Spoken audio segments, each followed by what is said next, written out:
अब तक हमने समास के बारे में जाना, समास के विभिन्न भेदों के बारे में जाना, पहचाना।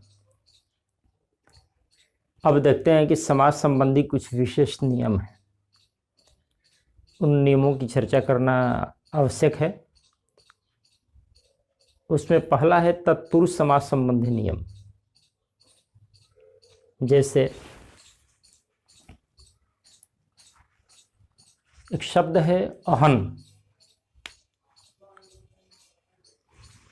अहन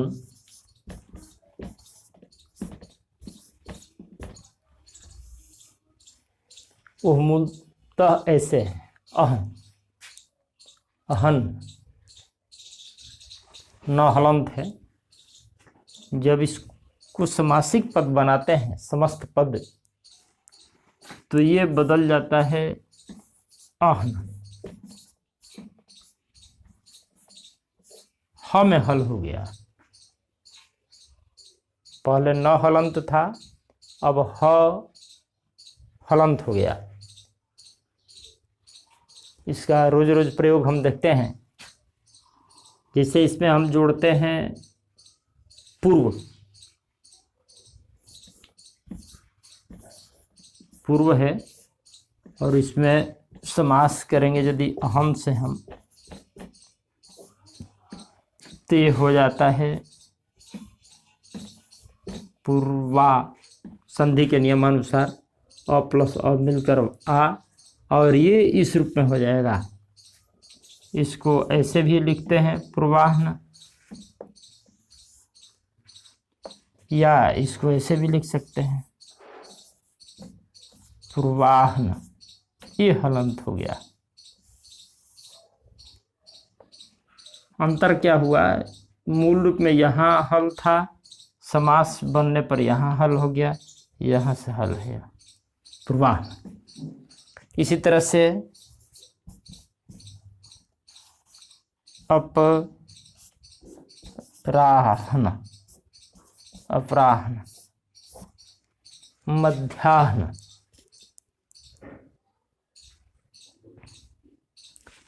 इसमें एक चीज और काम करता है। ये मूल बता रहे हैं कि जो लिख रहे हैं अपराह्न, पूर्वाह्न, इसका रूप क्या है।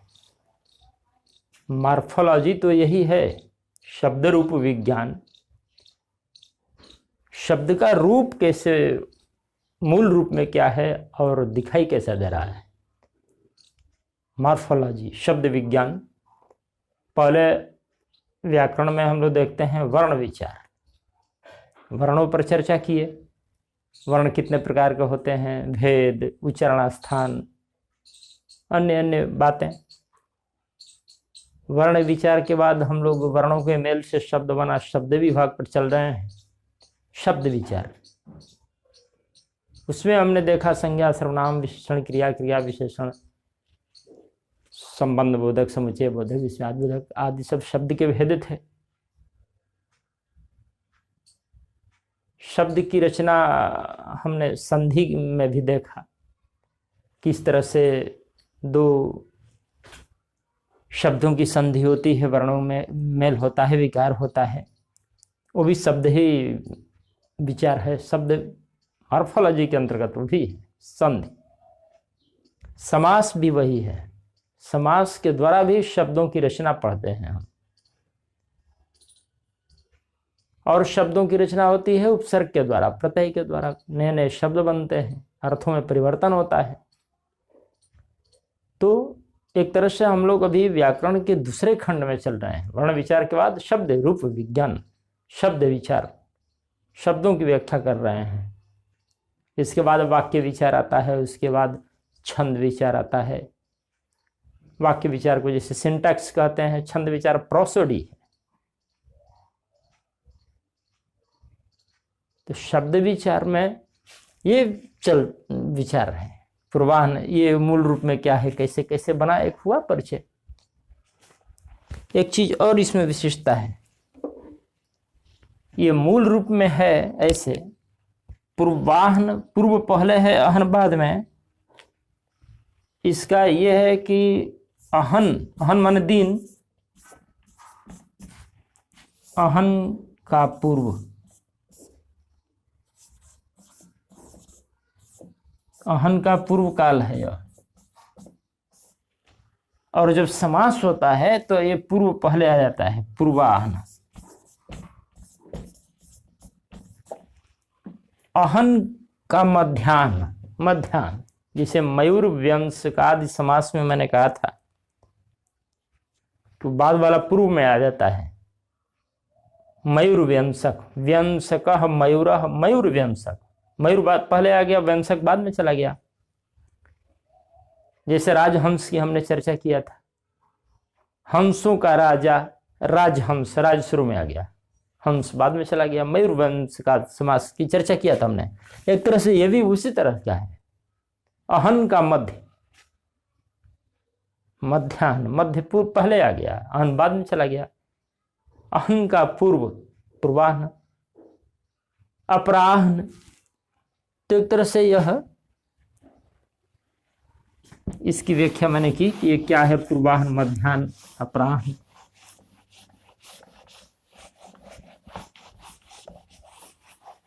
राजहंस है, पूर्व में आ गया, हंसों का राजा। अहन का मध्य, मध्याह्न।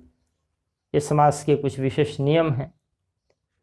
अगला है कि विद्वान, भगवान और श्रीमान तीनों समास में अपने मूल रूप में आते हैं। जैसे विद्वान इस रूप में नहीं जुड़ता है, यह विद्वस रूप में होता है, विद्वस, इसका मूल रूप ऐसे। जब समास में चलता है तो ऐसे हो जाता है, जैसे विद्वज्जन, विद्वज्जन। अभी न हट गया है, विद्वत से विद्वत तस ज हुआ, विद्वज्जन। उसका मूल रूप समास में प्रयुक्त होता है, विद्वज्जन। भगवान का मूल रूप क्या है, भगवत। जैसे श्रीमद् भगवत गीता, श्रीमद् भगवत, भगवत हो गया वो, भगवान का जो मूल है भगवत, ये जुड़ जाता है। भगवान जब गीता में जुटा तो हो गया क्या, भगवत गीता, भगवत, ये त का ही द हो गया, भगवत गीता। अपने मूल रूप में समास में जुटा। श्रीमान की भी चर्चा की मैंने। श्रीमान, श्रीमान मूल रूप में है श्रीमत, श्रीमत। अब यदि श्रीमान भगवान गीता करते हैं एक में तो हो जाता है श्रीमद। तो जो है तो द में बदल गया, श्रीमद भगवत गीता। ये एक तीन शब्दों का समास है, 3 पद मिले हुए हैं। तो ये 3 शब्द ऐसे हैं, समास के विशेष नियम में इनका प्रयोग होता है। विद्वान है तो विद्वस् रूप में, मूल रूप में समास में, समस्त पद में जाता है। भगवान भगवत से मूल रूप में जाता है, और श्रीमान श्रीमद से। तो श्रीमान और भगवान दोनों श्रीमद् भागवत गीता में उदाहरण याद रखने के लिए है कि कैसे श्रीमद् हो गया, श्रीमत है वो, त में हल चिन्ह। अब भगवत कैसे हुआ, भगवान का रूप है मूल भगवत। तो श्रीमद् भगवत गीता इस तरह से है। ये क्या है, ये त है मूल रूप में, श्रीमत। लेकिन नियम है कि आगे यदि तीसरा चौथा वर्ण रहे तो ये अपने तीसरे रूप में बदल जाता है, द हो गया। संधि के नियम में हम लोग देख चुके हैं, ये भी त है। लेकिन आगे किसी वर्ग का तीसरा वर्ण है ग, इसलिए बदल गया द में, भगवत। शब्द रचना, मॉर्फोलॉजी।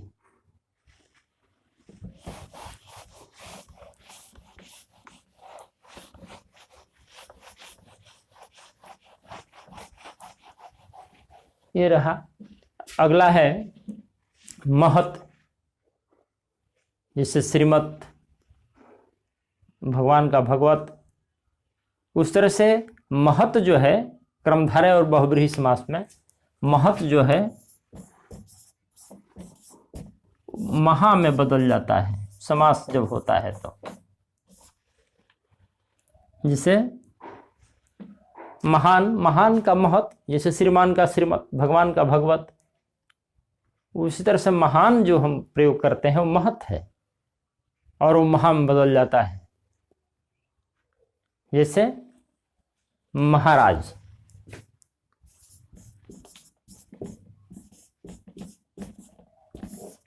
ये मूलतः महान है, महान महत हुआ, महत से महाराज हो गया, महत का महा हो गया यहाँ महाराज। इस तरह से है महान आत्मा, वो महात्मा हो गया है।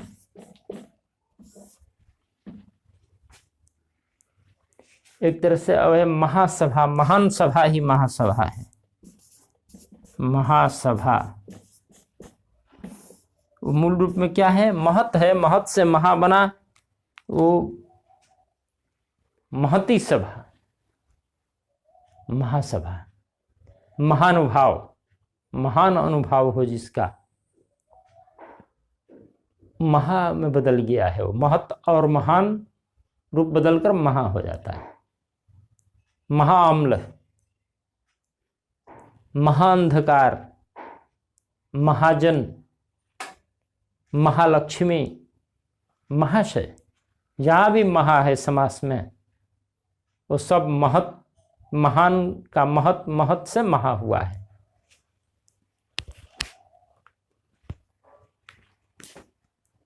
अगला है रात्रि, शब्द को देखते हैं। शब्द है रात्रि। जब समास समस्त पद बनता है तो रात्र हो जाता है, रात्रि। लेकिन समस्त पद में क्या हो जाएगा, रात्र। जैसे नौ प्लस रात्रि है, ये बन के हो जाएगा समस्त पद में नवरात्र, नौ रात्र। विशेष हुआ कुछ, रात्रि कैसे हम देखते हैं जहाँ तहाँ कि नवरात्र लिखा हुआ है तो इसका एक हल हुआ कि कैसे नवरात्र हो गया है, समस्त पद में ही हो जाता है। पूर्व रात्रि हो जाएगा पूर्व रात्र, मध्य रात्रि मध्यरात्र हो जाएगा। मध्य रात्रि हम लोग कहते हैं, अलग अलग रहेगा तो मध्य रात्रि, लेकिन यदि समासिक पद बन गया, एक में हो गया तो मध्यरात्र हो जाएगा। वो शिवरात्रि है, यदि उसको समास बना दें तो शिवरात्र। रात्रि जो है वो रात्र में बदल गया। अब देखते हैं अक्ष माने आंख, नाभि, नाभि। ये दोनों समस्त पद जब बनते हैं अलग अलग तो हर से ही यहाँ भी हट जाता है। जैसे रात्रि का हट गया और रात्र हो गया। उसी तरह से अक्ष, अक्ष माने आंख, ई बन जाएगा अक्ष। पुंडरिक, श्वेत कमल को कहते हैं पुंडरिक। अब उसको जब हम लिखते हैं अक्षी लगाते हैं तो हो जाता है पुंडरीकाक्ष।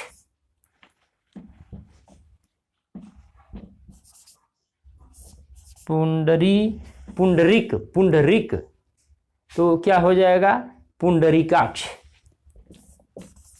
पुंडरिक और अक्ष, अक्षी जो मिला तो क्या हो गया, और यह हर से ही हट के अक्ष हो जाएगा, पुंडरीकाक्ष। पुंडरिक के समान आंख वाले भगवान विष्णु। स्मृत पुंडरीकाक्ष, सब बाह्याभ्यंतर सूचि। पुंडरीकाक्ष वो अक्षी शब्द है, अक्ष नहीं है, लेकिन उस समास के कारण वहां हर्स्व ई हट के अकारांत हो गया, पुंडरीकाक्ष। तो कहीं श्लोक में, कहीं चौपाई में, कहीं दोहा में कुछ शब्द आते हैं तो उसका कारण है कुछ कि कैसे ऐसे हो गया। पुंडरीकाक्ष,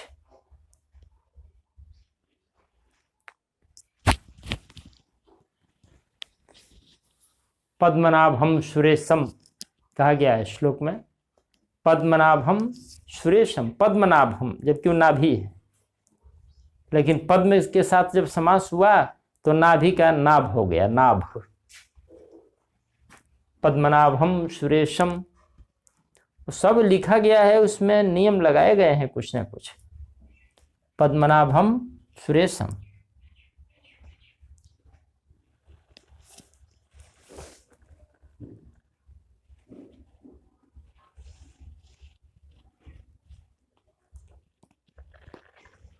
पद्मनाभम सुरेशम। तो क्या हुआ, वो पद्मनाभम हो गया,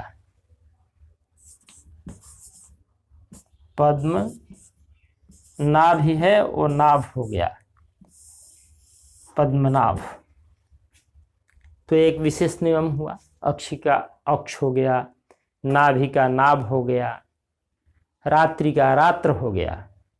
अब क लगता है कुछ समासों में अंतिम में, जैसे सपत्निक, तुल्य योग बहुव्रीहि, पत्नी के साथ है जो, तो सपत्नी क हो जाता है, सपत्निक। जब लगेगा यह कहीं कहीं तो क लग जाता है, सपत्निक। और है सार्थक,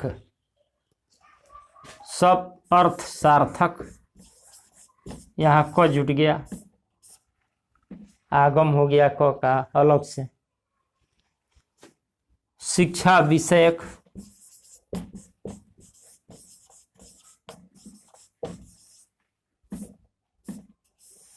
क जुट गया अलग से, शिक्षा विषयक। वयस है, वयस, उसमें हो गया वयस्क।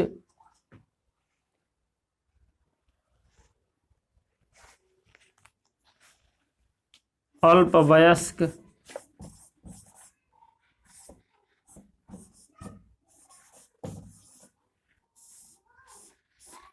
क लग गया। सकर्मक, अकर्मक, निरर्थक, ये क कहाँ से आ गए? ये समस्त पद बने तो कहीं कहीं क जुट जाता है। ये उदाहरण दिया हमने।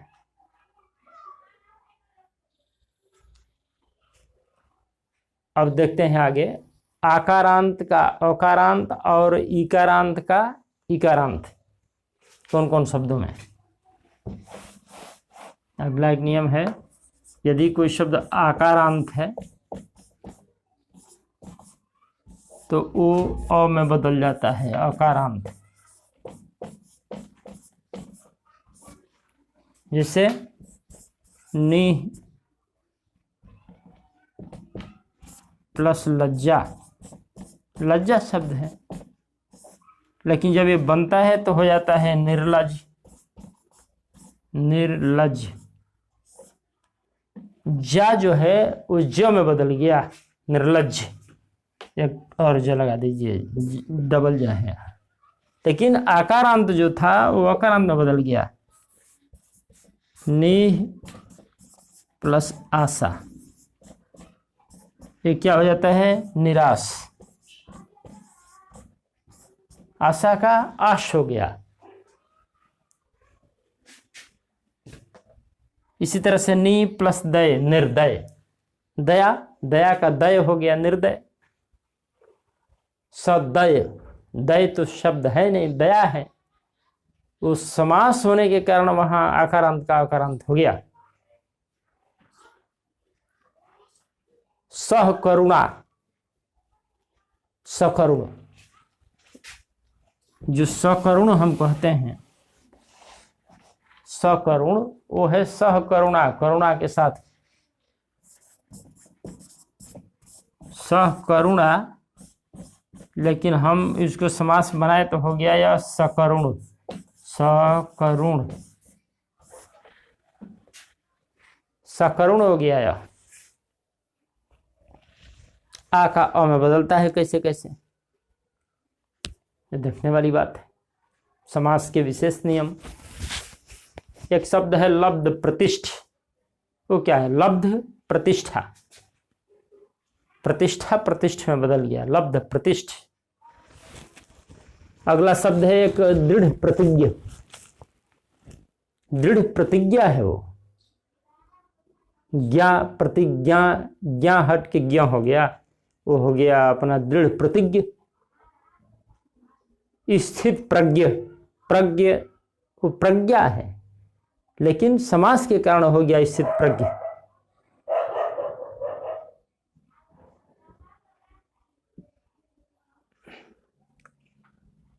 दा माने देने, दा माने देने वाला होता है, लेकिन जल द हो गया, दा का द हो गया। ये सब समास का है नियम। तो लब्ध प्रतिष्ठ, दृढ़ प्रतिज्ञ, स्थित प्रज्ञ, निर्लज, सकरुण, सदय, निर्दय, ये सब आकारांत का अकारांत हुआ है और इकारांत का हर्ष इकारांत हुआ है।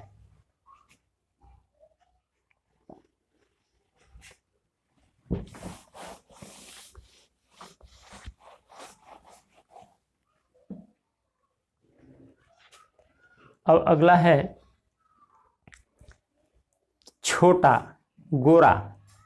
अच्छा, हम लोग लिखते हैं छोटे लाल, नाम लिखते हैं छोटे लाल, भूरे लाल,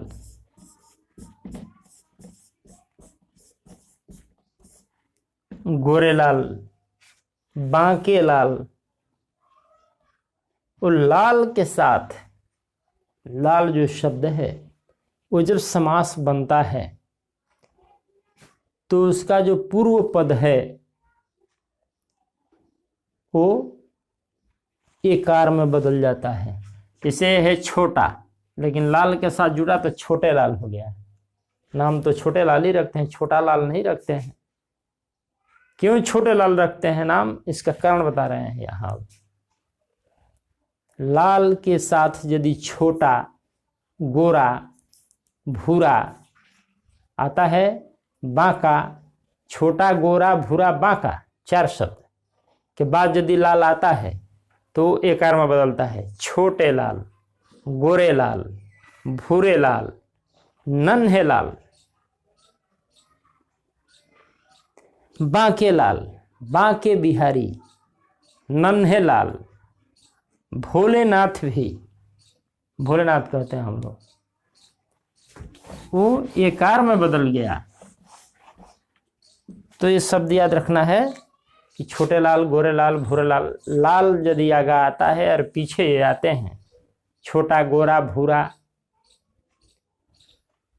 बांका, नन्हा,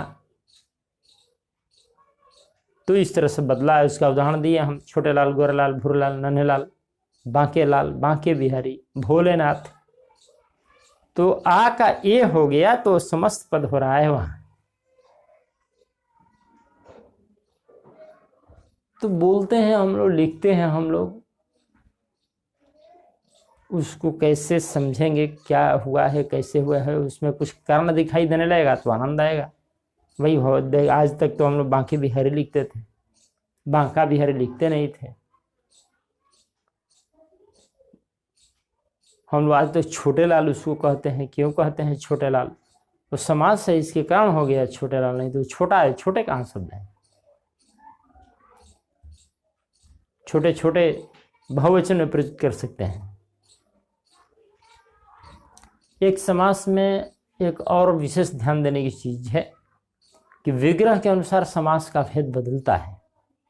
एक ही समास, एक ही समस्त पद कहीं कर्मधारय हो सकता है, कहीं भवरी हो सकता है। जैसे पीताम्बर है, एक विशेष नियम एक है पीताम्बर।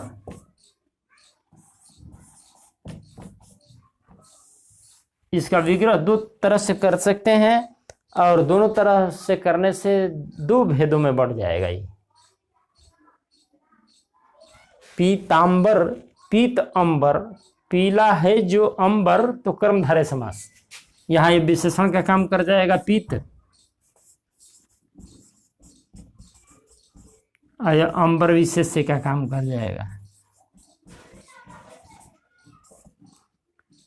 इस तरह का जब विग्रह करेंगे कि पीत अंबर है जो पीतांबर, तो वो कर्मधारय समास हो गया। लेकिन यदि इसी पीतांबर का हम विग्रह करते हैं कि पीत है अंबर जिसका वह, तो बहुब्रीहि समास हो गया। अब वहां विशेषण विशेष्य नहीं है। पीत है अंबर जिसका वह, अर्थात विष्णु कृष्ण जो कह लीजिए, तो विग्रह के अनुसार भी भेद बदलता है। दशानन, 10 यदि संख्या पूर्व द्विगु मानते हैं, 10 आनन, तो द्विगु समास है। लेकिन 10 आनन हो जिसके वह अर्थात रावण, तो बहुब्रीहि समास है।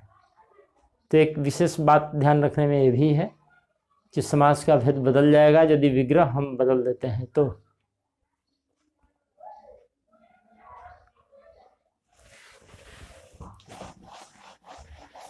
इस तरह से समास का जो अध्याय है हमारा, उस पर संक्षिप्त प्रकाश डालते हुए उसको संपन्न किया हमने। अब एक बार फिर संक्षिप्त याद दिला दें कि ये जो अब तक चर्चा किए हम, उस शब्द निर्माण, शब्द विचार है, ये मॉर्फोलॉजी है कि हम शब्द के लेके शब्द के भेदों को लेकर के और अब तक जो चर्चा की है संधि समास तक, ये सब मॉर्फोलॉजी, शब्द रूप विज्ञान है। शब्दों की रचना कैसे हो रही है। विशेषण अध्याय के अंतर्गत हमने उपसर्गों के द्वारा जो विशेषण बनाए, प्रत्यय लगाकर उपसर्ग बनाए हैं, वो भी शब्द रूप विज्ञान है। शब्द की रचना हो रही है उससे। तो एक बार ये ध्यान में दिला दें कि व्याकरण के विभाग हैं वर्ण विचार, शब्द विचार, वाक्य विचार, छंद विचार। शब्द विचार के बाद हम लोग चलेंगे वाक्य विचार में।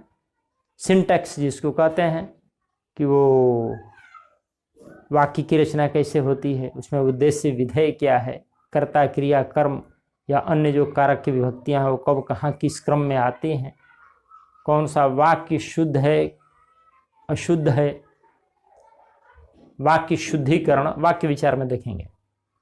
लेकिन शब्द विचार में ही अभी उपसर्ग के द्वारा और प्रत्यय के द्वारा कुछ प्रचलित शब्दों पर विचार करेंगे हम, तब ये शब्द विभाग समाप्त होगा।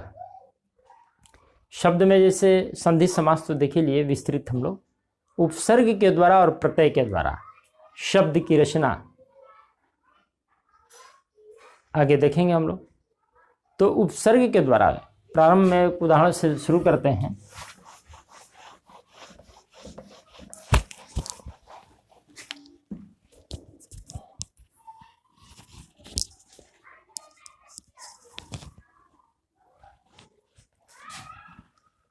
शब्द रूप विज्ञान, उसको हम लोग अंग्रेजी में कह सकते हैं मॉर्फोलॉजी।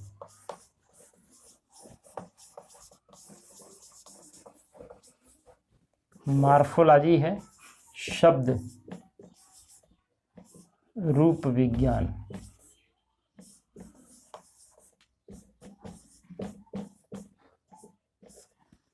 मॉर्फो का अर्थ होता है, मॉर्फो माने शेप, फॉर्म माने रूप, लॉगी माने टू स्टडी अध्ययन करना। शब्द के रूप का, उसके शेप और फॉर्म का अध्ययन करते हैं मॉर्फोलॉजी में। तो इसके अंतर्गत हम लोग यही देखेंगे कि शब्द रचना,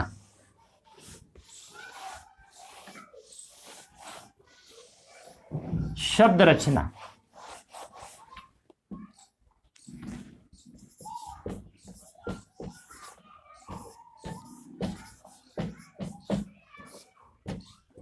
मॉर्फोलॉजी में भी मॉर्फिम है, मॉर्फिम होता है, जिसे हम लोग कहते हैं मॉर्फिम।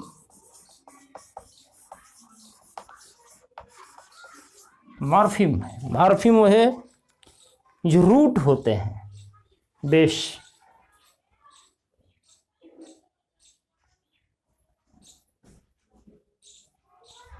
जो मूल चीज है जिसे अब डिवाइड नहीं किया जाता है वो मॉर्फिम है। एक मॉर्फिम हो गया, यदि उसके पहले उपसर्ग लगा दी तो एक मॉर्फिम वो भी हो गया। तो मॉर्फिम वो शब्द खंड है, छोटा से छोटा, जिसको अब डिवाइड नहीं किया जा सकता है। जैसे हम लोग पूर्ण हिंदी की बात कर रहे हैं, अंग्रेजी में भी है वैसे। जैसे हम द लिख दिए, ये एक मॉर्फिम है, इसको और डिवाइड नहीं किया जा सकता है। गर्ल लिख दिए, एक मॉर्फिम है, शब्द की वो छोटी इकाई जिससे फिर हम खंडित न कर सके। स्लो लिख दिए, ये एक मॉर्फिम है, इसमें एल वाई लगा दिए, दूसरा मॉर्फिम है। गर्ल में एस लगा दिए, एक मॉर्फिम है, एक ए है। शब्द का खंड। संस्कृत में शब्द के मूल रूप को हम लोग प्रातिपदिक कहते हैं। हिंदी में भी कुछ संस्कृत के शब्द प्रयुक्त होते हैं जिनको देखना है कि उसकी रचना कैसे हुई है, उसमें कौन सा उपसर्ग लगा है, प्रत्यय लगा है, कौन धातु है, मूल क्या है उसमें। जैसे को उदाहरण दें हम,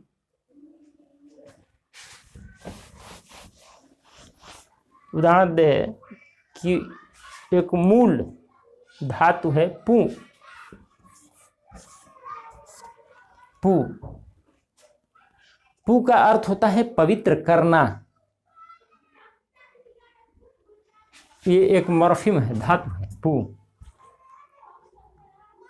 अंग्रेजी में मॉर्फिम कहें, संस्कृत में धातु है। और चूंकि हिंदी में इससे बने शब्द आते हैं इसलिए इसकी चर्चा जरूरी है। एक है पूर्ण, ये पू है पवित्र करना और वो पूर्ण है पवित्र होना। दोनों धातु है, मॉर्फिम है दोनों। ये है पवित्र करना और ये है पवित्र होना। होना क्या? पवित्र। पूर्ण माने पवित्र होना, अब पू माने पवित्र करना। अब इसमें यदि हम पू में यण लगा देते हैं, पू में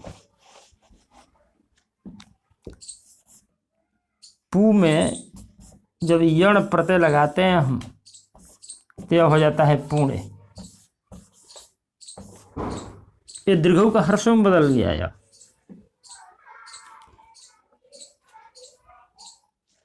पुणे जो है हर्षों में बदल गया, नहीं तो मूल रूप में तो ये पू ही है दीर्घऊ वाला। ये अणा भी दीर्घऊ वाला मूल है धातु में, पूर्ण में। लेकिन जो ही यण धातु लगा रुक ह्रस्व में बदल गया वो।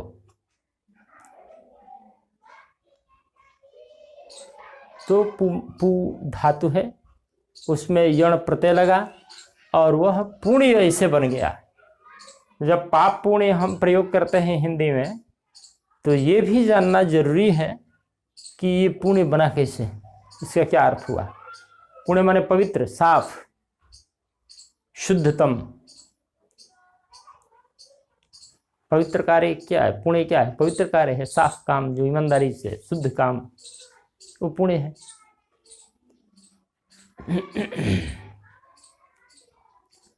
तो ये धातु से, धातु की रचना हम बाद में देखेंगे कि धातुओं से शब्द कैसे बनते हैं। उपसर्ग से पहले देखते हैं, एक दो उदाहरण आज देंगे। उपसर्ग से शब्द रचना।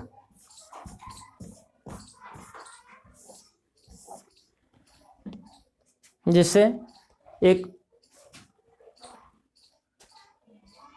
संस्कृत में 20 उपसर्ग हैं और यदि दूर को दो मान दें, एक ही है ऐसे इसलिए 20 कह दिए। दूस और दूर को दो मान दें और निस और नीर को दो मान दें तो 22 उपसर्ग हो जाते हैं। दूस, दूर, निस, नीर, 22 उपसर्ग। और 22 उपसर्गों के द्वारा मूल शब्दों में बहुत से परिवर्तन लाए जाते हैं, अर्थ में परिवर्तन हो जाता है। जैसे उदाहरण दिया जाता है कि हार में सम लगा दीजिए, संहार हो गया, वि लगा दीजिए, विहार हो गया, आ लगा दीजिए, आहार हो गया, प्र लगा दीजिए, प्रहार हो गया। तो आहार, संहार, विहार, प्रहार, कैसे अर्थ बदल रहे हैं, बिल्कुल उल्टा अर्थ हो जाता है। तो उपसर्ग लगा करके और हम शब्दों में उसका विपरीत बना देते हैं, उस शब्द को प्रबलीकृत कर देते हैं, पर्यायवाची भी बना देते हैं। इसे सबसे ऊपर वाला अ से अति, अति उपसर्ग है।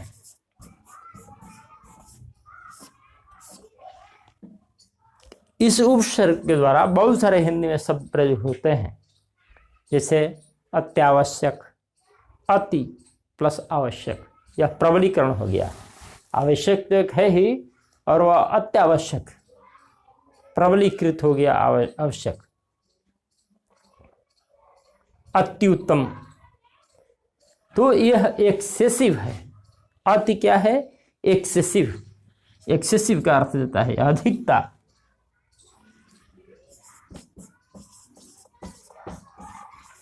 एक्सेसिव का बोध देता है, जहां भी लगेगा यह उसमें और अधिक उसको बना देगा।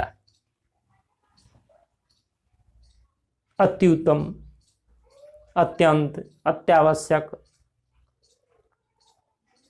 तो जहां अति लगेगा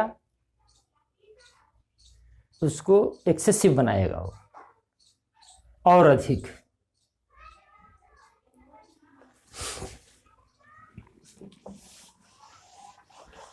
अधि उपसर्ग है एक।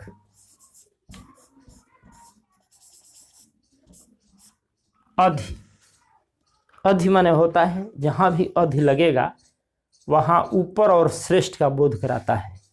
एडिशनल, एबव, ओवर, यह ऊपर और श्रेष्ठ का बोध कराता है। अंग्रेजी में इसको कहे तो यह एडिशनल है, ओवर है, एबव है। जहां भी अधि लगा, जैसे अधिनायक, नायक तो है ही, उससे श्रेष्ठ नायक हो गया अधिनायक। अधि, बहुत सारे शब्द आते हैं हिंदी में, ध्यान रहेगा टेक्स्ट बुक पढ़ते समय, तो अधि से बने हुए बहुत सारे शब्द आते हैं। अधिनायक, जनगण मन अधिनायक जय है। अधिवक्ता, वक्ता तो है ही, अधि लगा के अधिवक्ता बना दिए, अधिकार बना दिए, अधिष्ठाता बना दिए, तो सब एडिशनल हो गया। और अधिक, अतिरिक्त, ये बहु ऊपर, उससे भी ऊपर है वो।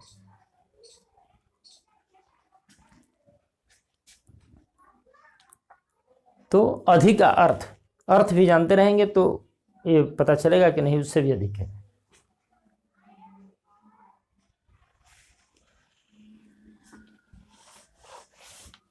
अधिगम, अब गम माने जाना होता है, लेकिन अधिगम माने सीखना हो गया। यह अधि उपसर्ग लग गया, अर्थ बदल गया। गो थ्रू, गो थ्रू जिसे कहते हैं, I got your letter, I went through it. Go through, अधिगम, तो अधि उपसर्ग लगा तो अर्थ बदला। अधियाचना, याचना तो है ही डिमांड, अधियाचना अधिक डिमांड है, विशेष, उस पर श्रेष्ठता का भाव आ गया। अधिकृत, विशेष रूप से अथराइज किया गया है उसको। अधिनियम, नियम तो है ही रूल, लेकिन वो अधिनियम हो गया। अधिशासी, अभियंता, अधि, तो इस तरह से हम अधि लगा के श्रेष्ठता का बोध कराते हैं।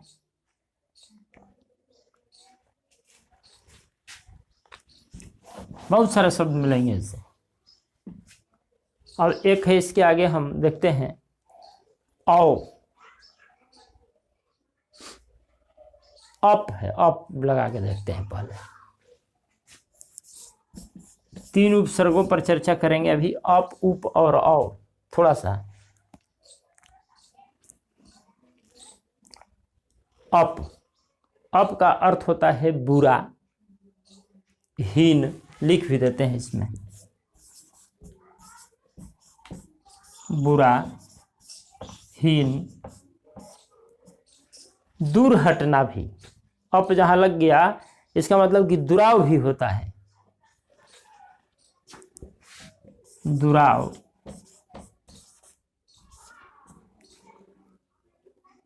बुराई, बुराई तो बुरा लिख ही दिए हैं, विरुद्ध है एक, अभाव है एक, विरुद्ध,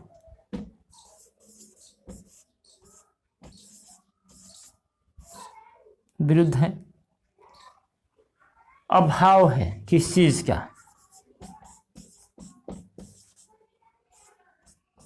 जहां लगा दिए अप वहां ये सब अर्थ ये बोध कराता है।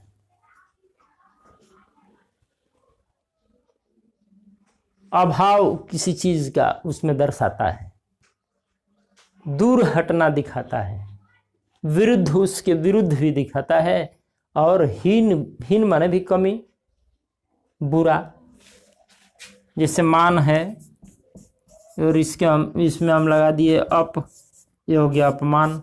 ये क्या हो गया, यह एक तरह से बुरा का सेंस देता है, हीनता का सेंस देता है। अपमान माने मान की कमी हो गई, प्रतिष्ठा हनन हो गया। अपयश, अपव्यय, व्यय खर्च हुआ, लेकिन अपव्यय का मतलब कि बुरा खर्च हो गया, बेकार का खर्च हो गया, अपव्यय है वो। अपकार, उपकार का उल्टा अपकार हो गया, विरुद्ध हो गया उसके। एक देखते हैं शब्द, विज्ञान का शब्द है अपचयन, चयन है और अपचयन है।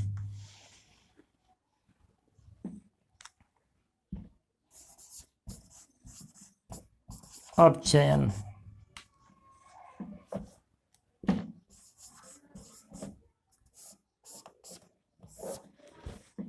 जो विषयों के शब्द है उनको लेंगे हम, बाद में व्याख्या करेंगे उनकी। अब एक शब्द याद आ गया, यह विज्ञान का शब्द है अपचयन, उपचयन। अपचयन चयन है, चयन में अप लगा दिए और चयन में उप लगा दिए, दोनों शब्द साइंस के हैं। तो क्या हमारे उपसर्ग की व्याख्या से इसमें कुछ मिलेगा क्या? उपसर्ग की यदि आप की व्याख्या करते हैं तो चयन का तो अर्थ हुआ ची माने चुनना, कलेक्शन करना, संग्रह करना, चयनित करना, संचय, चयन करना। लेकिन अप लग गया तो दूर हटा रहा है, वो किस चीज का अभाव दिखा रहा है, वो किस चीज का विरोध दिखा रहा है, किस चीज का दुराव दिखा रहा है, किसका? साइंस से इसको जोड़ते हैं हम तो यह ऑक्सीजन का हटाव दिखाता है। रासायनिक क्रिया से जब ऑक्सीजन का निष्कासन होता है वो अपचयन है, दूर हटाना, निकालना।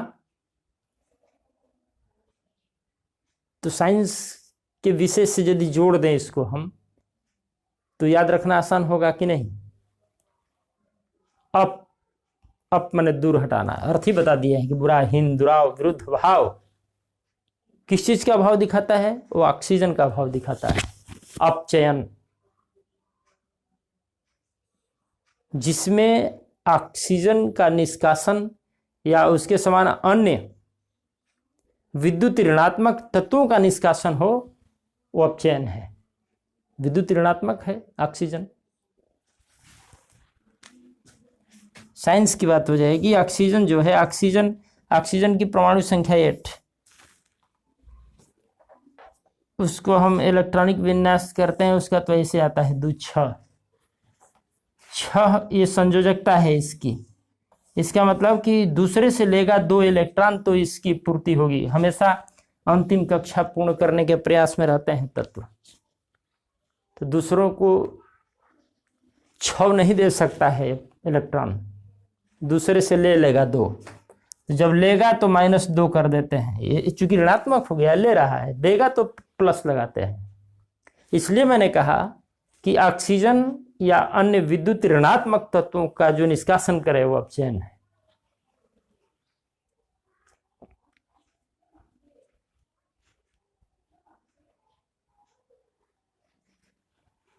जैसे एक देख लेते हैं साइंस के ही,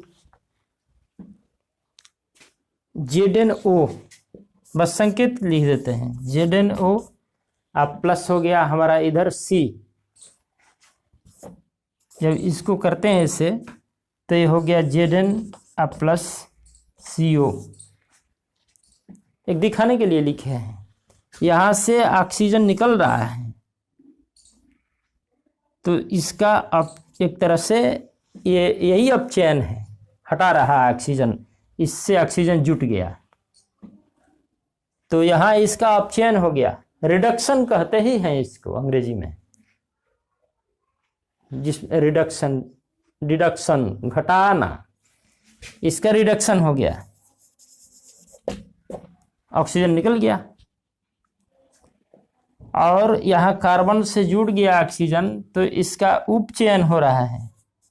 उपचयन माने ऑक्सीडेशन, उपचयन है। उप माने पास, अप उप साथी देखते हैं तो ये समझ में आएगा। इससे अच्छी परिभाषा साइंस के विद्यार्थी जानते हैं, लेकिन उससे जोड़ रहे हैं केवल हम। अपचयन उपचयन की परिभाषा विद्यार्थी जानते हैं, याद किए हैं, रटे हुए हैं, भले ही न जानते हो कि अपचयन और उपचयन शब्द का अर्थ क्या है। तो अपचयन और उपचयन दोनों साथ साथ लेते हैं तो समझ में आएगा। शब्द का अर्थ केवल उप माने पास, निकट लाना, मतलब ऑक्सीजन को निकट लाना, जिसमें ऑक्सीजन का संयोग हो या विद्युत ऋणात्मक तत्वों का संयोग हो तो उप है, उप माने पास आ रहे हैं, उपचयन है वो। और जिसमें से ऑक्सीजन या विद्युत ऋणात्मक तत्व हटते हों वो अपचयन हो गया। अप माने दूर हटाना।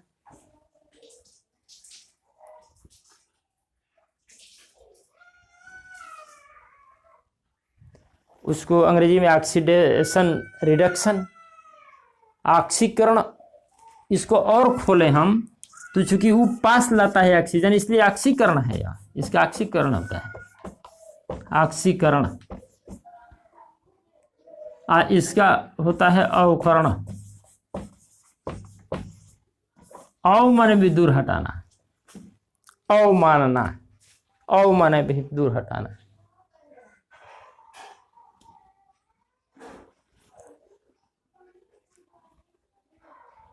अवकाश, प्रकट नहीं, दूर हटना। अव भी लग गया तो ऑक्सीकरण हो गया, तो ऑक्सीजन का संयोग हो गया। तो चूंकि तो खुल जा रहा है, ऑक्सीकरण माने ऑक्सीजन का संयोग। यहाँ उपचयन, उप माने पास, ऑक्सीजन पास में आया तो ऑक्सीजन का संयोग है उपचयन, ऑक्सीजन का दुराव है अपचयन। उपचयन अपचयन साइंस की परिभाषा है, उसमें इसको जोड़ेंगे। अब उपापचय क्रिया होती है शरीर में, उपापचय, उपचय अपचय। उपचय में निर्माण होता है और अपचय में जटिल कार्बनिक पदार्थों का विखंडन होता है। वो अपचयन, अप माने दूर हटना, हीन करना, खंडन करना, डाउन, ब्रेक डाउन, अपचयन है।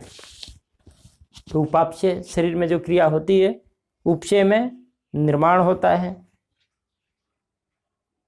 जो सेल के लिए जरूरी है, उन पदार्थों का निर्माण होता है उपचय में। और अपचय में जटिल कार्बनिक पदार्थों का विखंडन होता है, उस विखंडन से ऊर्जा निकलती है, सेल को उपचय के द्वारा जाता है। उप अप उपसर्ग की व्याख्या किया हमने।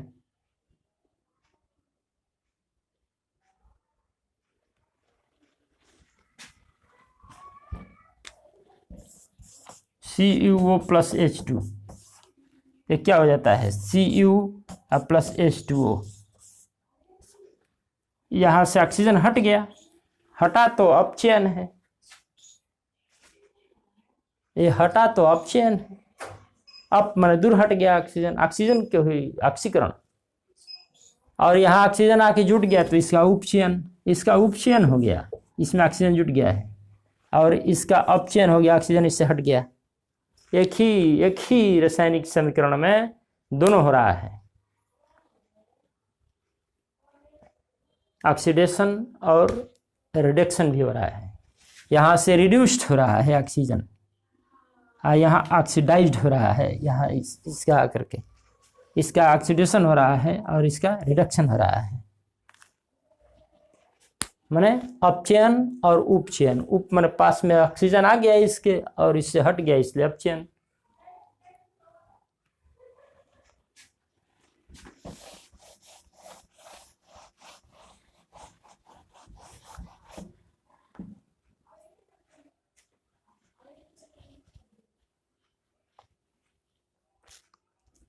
तो इस तरह से उपसर्गों को लेकर के और देखेंगे हम, खासकर मेरा ये जोर रहेगा। अब उपसर्ग और प्रत्यय की जब बात कर रहे हैं, शब्दों का निर्माण कर रहे हैं, शब्द विभाग पर चल रहे हैं, तो कुछ क्लासेस में ये हमारा उद्देश्य रहेगा कि विभिन्न विषयों के जो शब्द हैं उन्हीं की व्याख्या करें, अन्य को छोड़ें।